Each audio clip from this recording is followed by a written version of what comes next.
scenic beauty, centuries-old heritage, archaeological sites, and natural wonders, valuable and precious. But what's more precious is the people.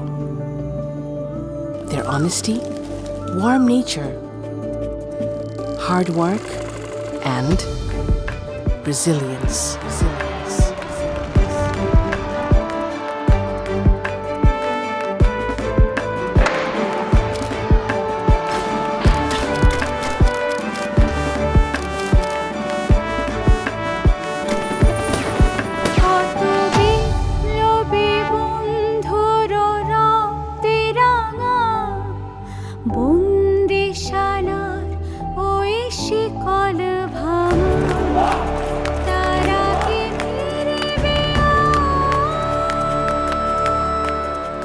This is what brought us July.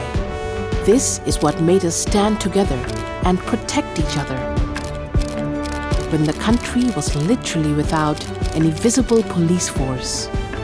And this is the very spirit which brought us together in the face of a natural disaster which came right after the July uprising.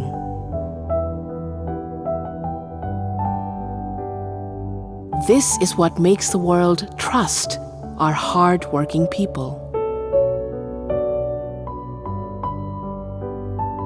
This is what brought the people of Bangladesh the Economist Country of the Year Award for 2024. Here is to a better future for both Bangladesh and the world.